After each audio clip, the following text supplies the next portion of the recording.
Welcome to our channel. Today we how to uninstall Mailchimp from HubSpot CRM Sync, detailed guide step by step clearly. To uninstall Mailchimp from HubSpot CRM Sync, start by logging into your HubSpot account.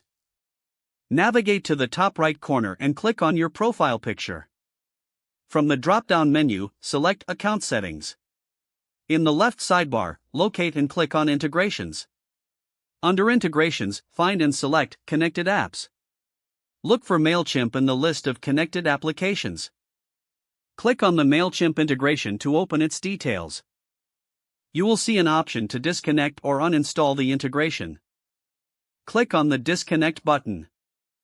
A confirmation prompt will appear. Review the prompt and confirm your choice to disconnect Mailchimp. Once disconnected, check for any remaining Mailchimp data in your HubSpot account. If necessary, remove any Mailchimp-specific properties from your CRM. To ensure everything is clean, review any workflows or email sequences related to Mailchimp. Make sure to update any documentation or processes impacted by this change. Finally, log out of your HubSpot account once you have completed all steps. If the page does not load, refresh the browser or try again in a private or incognito window. Make sure you are using the correct email address, then retype it carefully to avoid small typos. If your password is not accepted, use the reset option and create a new strong password you can remember.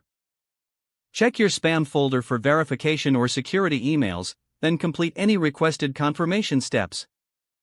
Enable two-factor authentication if available to improve account security and reduce unauthorized access risk. After signing in, review your profile details so your contact information and settings are accurate and current. If you see an error message, note it down and try again after restarting your device and internet connection. Log out when you finish, especially on shared devices, to keep your account and payment information secure. If the page does not load, refresh the browser or try again in a private or incognito window. Make sure you are using the correct email address, then retype it carefully to avoid small typos. If your password is not accepted, use the reset option and create a new strong password you can remember. Check your spam folder for verification or security emails, then complete any requested confirmation steps. Enable two-factor authentication if available to improve account security and reduce unauthorized access risk. After signing in, review your profile details so your contact information and settings are accurate and current.